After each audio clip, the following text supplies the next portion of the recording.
Welcome back to the 3&D podcast. I'm your host, Justin Genus, and I'm back with Zachary Genus and Brendan Murphy.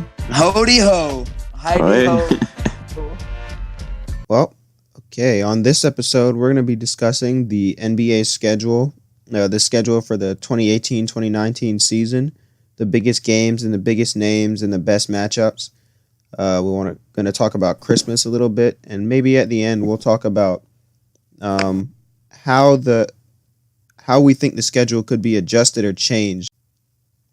Well, I wanted to start out by asking what you guys think is the biggest game, but I'm pretty sure everyone will involve LeBron's new look Showtime Lakers. So let's start with this question. That's actually incorrect. Oh, well, we're going to start with the Lakers question anyways. What's the most interesting matchup to you guys? Biggest regular season game that you want to see for the Los Angeles? For me, well, never mind. Now I got to change my answer. But I'm going to say I really think it's LA versus Golden State. I think that matchup is not only a recount of past amazing games, but also a current amazing games. If you just say Cleveland, I mean that's just him going back home. But seeing him play Golden State is actually a competitive and entertaining matchup. Would you really say that? Would you really call the last few LeBron versus Warriors games super competitive? Yeah, I would. Yeah. Why? Brennan. They got swept. Yeah, that's just J.R. Smith's fault, though. Okay. That is true. They did compete in the first Of couple the of 4 games. Yeah. Yeah, that's true. Well, I wouldn't say the Warriors just because I feel like we're not going to see Cousins that much. So even though the Lakers and Warriors play 4 times this year. Wait, so who would you say? The most interesting one to me would probably be Lakers Celtics because you still have the whole. For me, it'd be Raptors Spurs, but I digress. Well, we're just talking about Lakers right now, Brendan. But I would go Lakers Celtics because when you're talking head to head, you have the Lakers young stars versus the Lakers up and comers, Lonzo, Brandon Ingram versus the Celtics up and comers with Jaylen Brown and Jason Tatum. You still have the LeBron Kyrie dynamic, father-son thing, as Brendan would point out. And that's right. It's an age-old rivalry that, in theory, in the next couple of years, should be back to both of these teams could be near the top of the league. So to me, it's like the restoration of order. But that's just me talking as a Lakers fan, partially. Which team are you excited to see LeBron play, Zach, with the Lakers? I guess the Thunder, because What?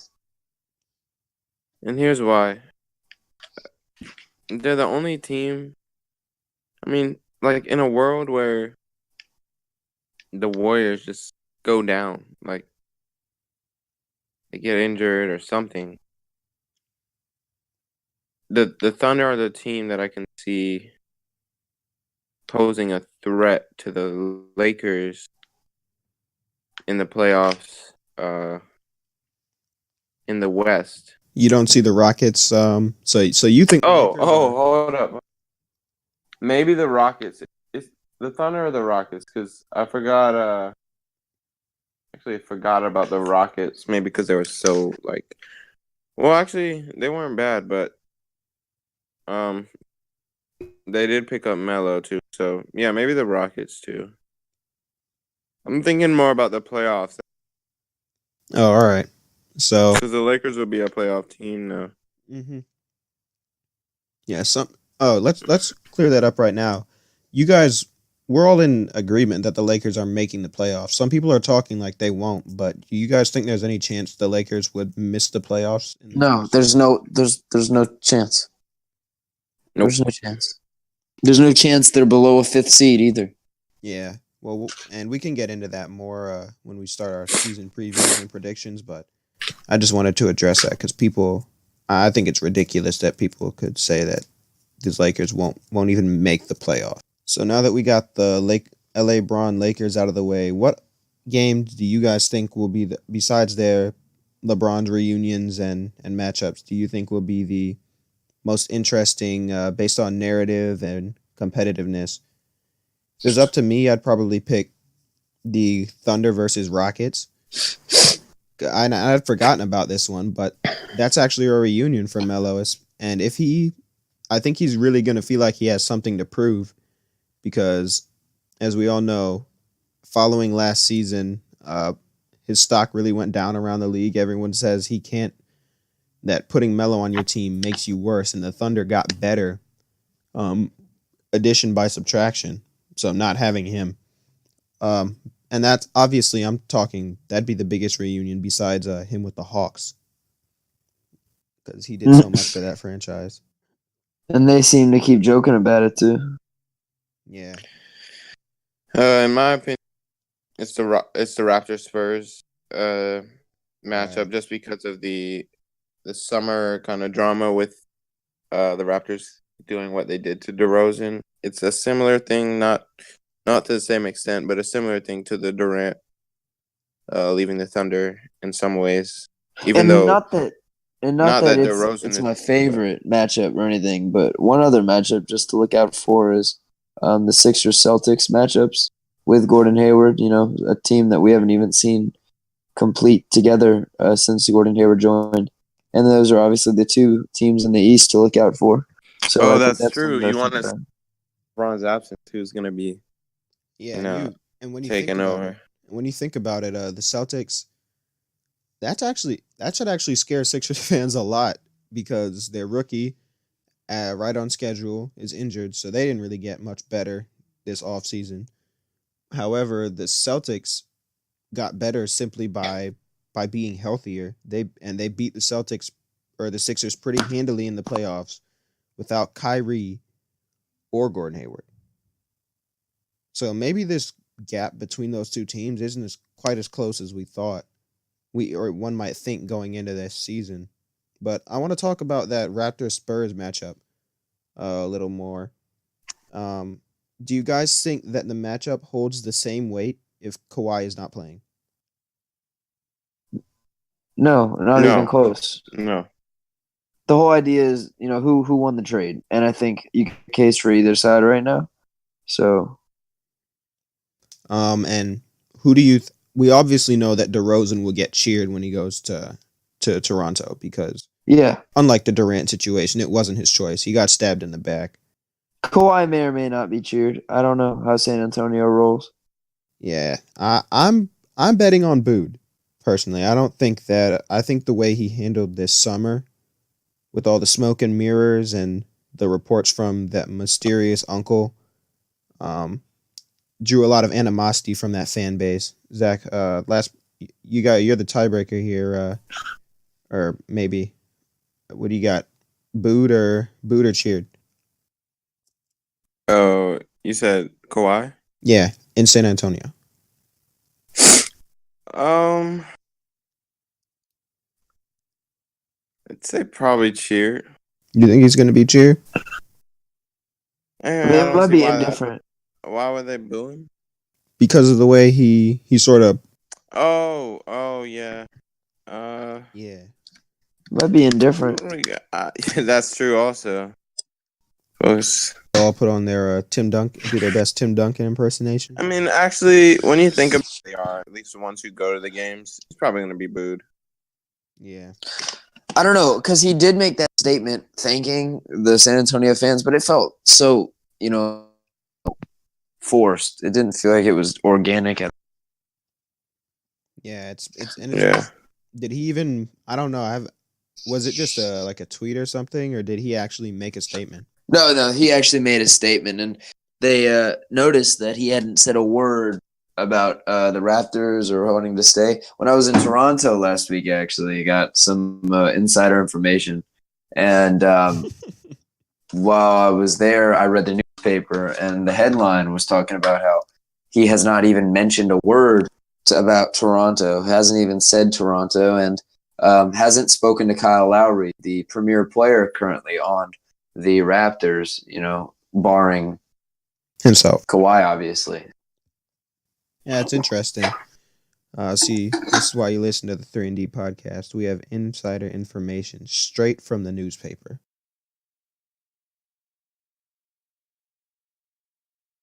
So, the biggest day of the regular season now, it's sort of become the NBA's showcase day, Christmas. On Christmas Day, we have marquee matchups each year.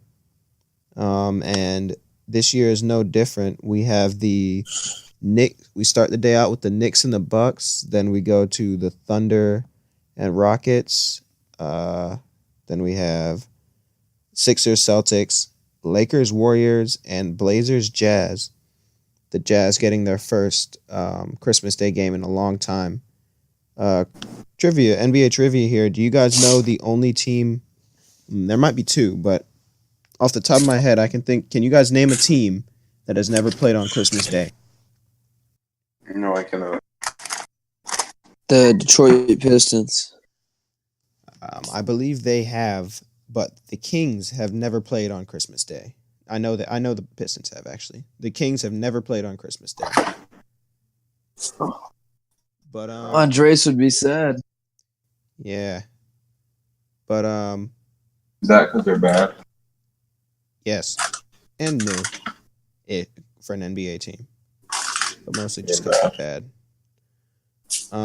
So which of these games are you guys most excited to watch? I'm gonna say I'm gonna kill myself. probably the Sixers. Probably the Sixers Celtics, just because of like what I was saying earlier about them wanting to see who takes over the East now that LeBron is gone. I really don't think there's any competition there, honestly. I think we love to see finals matchups, and although it's not a finals matchup, the Sixers and the Celtics is an Eastern Conference finals matchup that is coming up.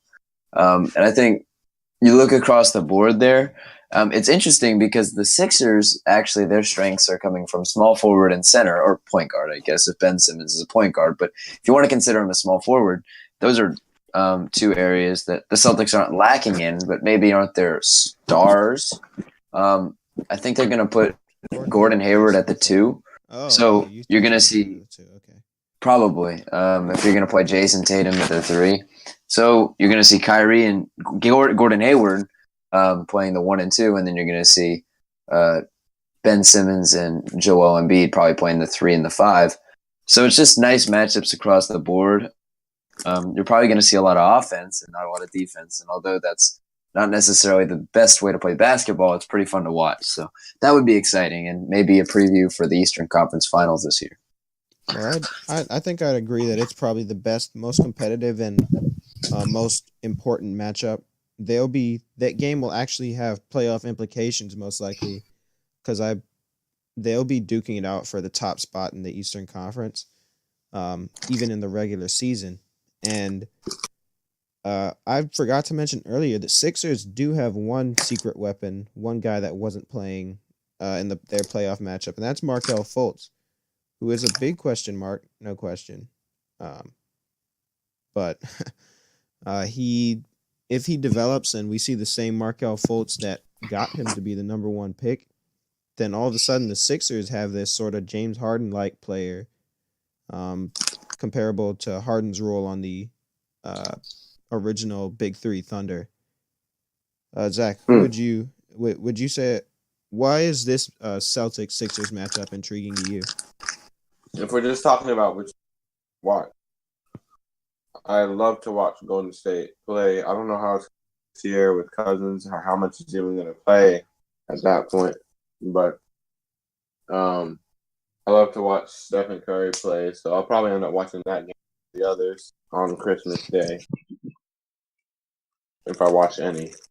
So last topic of discussion here for the day. The NBA has, in recent years especially, been made aware of the fact that players and coaches are not satisfied with how often the players are playing. They say it's bad for health, and I think that's part of the reason. And players need to rest more. So I think that's part of the reason that players the regular season matters less because players know that what's more important is being healthy come playoff time and coming down the home stretch. So they'll be willing to sit out games. So they can get the chip. Yeah, and play. They want to play less so that they can play more when it matters. So if it were up to you guys, what would you do to adjust the schedule? Would you say just have less games, a longer season, perhaps, maybe another All-Star, maybe one more break somewhere in the middle, like All-Star Weekend? Yeah, I want to. When you were saying a longer season, did you mean a long with the same 82 schedule? Yeah, fewer, the same amount of games, but more spread out. Yeah. I think I don't really think we need a change. If we were to have a change, definitely be that direction rather than the games thing. I don't know, but there's just something about me that see. It was really exciting when the Warriors were 3-9, and when like all the streaks and all that stuff, all the records would all be. It wouldn't be the same if we changed the number of a season. I think that's an interesting point, Zach. If we had less games in the regular season, then a lot of the career records that we use to compare players would become irrelevant almost. No one would, it'd be impossible to catch Kareem. We probably wouldn't have another 30. It would be very difficult to imagine another 30,000 point scorer. But at the same time, you could argue that players will play longer if they have 10 or 15, even 10 or 15 games less in a season. To me, I don't think we should make a change just because a longer season means a shorter off season. And I think the players already don't get as much time as they'd probably desire between seasons. But if we were to cut games, part of what makes the NBA so fun is that every team plays each other on their home court. So you can't cut interconference playing twice each year. But I think we should cut down on the league, if they were to cut games, I'd say cut down on the ratings games. I understand that the league is a business. That's what I'm calling them, the ratings games. But I understand that the league is a business and they have to make money. But should the Thunder and the Warriors, who aren't in the same division, be playing 4 times a year? I don't think so. Well, for me, honestly, with the records, my dad and I was talking about this earlier today. With baseball, the greatest records of all times are like winning 70% of your games, where you're not even winning that many games. But when you play that many and they're having size, it's like when you flip a coin. Eventually, that ratio is going to get more finite and it's going to be less skewed. And I think for basketball, it's good for seeding purposes and entertainment for teams to have ridiculously good and bad records. So I think you don't want to add any more games because you would hurt the ability to have these, 10 loss seasons that are so incredible. Yeah, you definitely don't want to add games because I think anybody really wants to add games. But would you be in favor of less games, Brendan? Almost. I would say almost so, yeah. I think if you shaved it down about 70, not that I would want any less basketball, but to be fair, I don't watch all the games anyway. And I'd probably still end up watching the same amount if there were 70. I think the good thing where it stands now is that everybody plays everybody at least. But I think divisions are silly. I think it should be, if you're in the East, you should play East teams 4 times, and you should play the West teams twice, and it should be that way for everyone.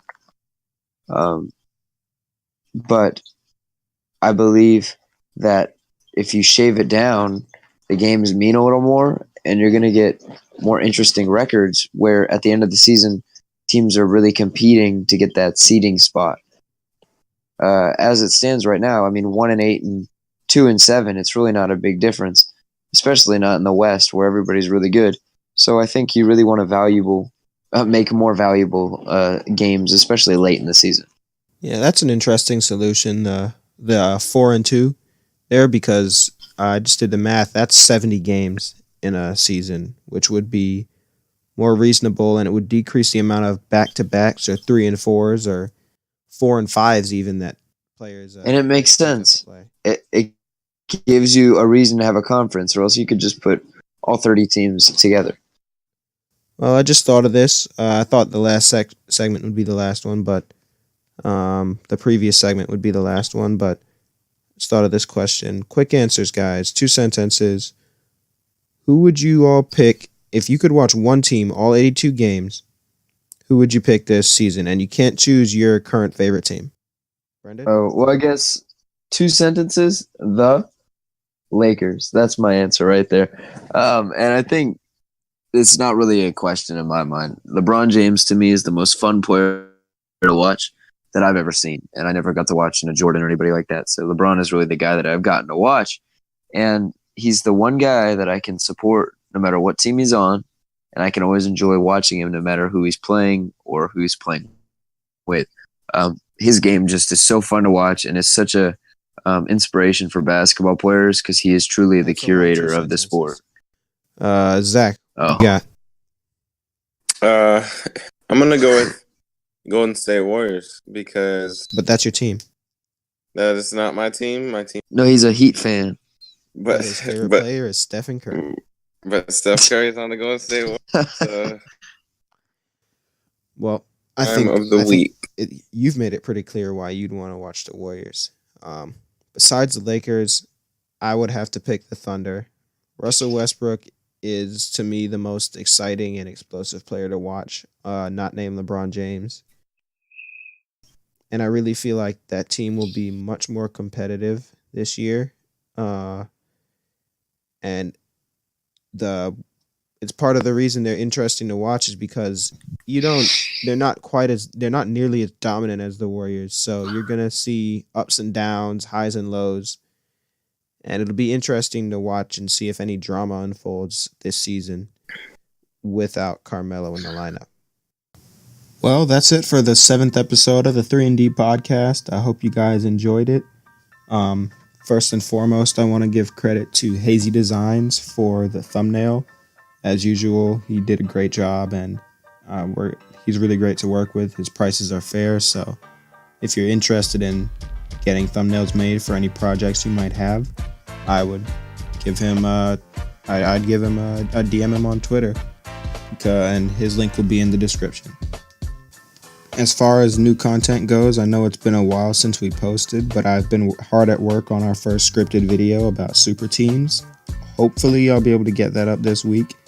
It is taking a lot longer than I expected to edit, but when it goes up, I feel like you guys will really enjoy it, and it'll be quality content.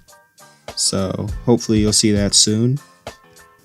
Last thing, please let me know how you feel about the new sound setup. We recorded through Discord this time, and I used a program called Audacity to try and enhance our voices a bit so we sound a bit more even and a bit more clear.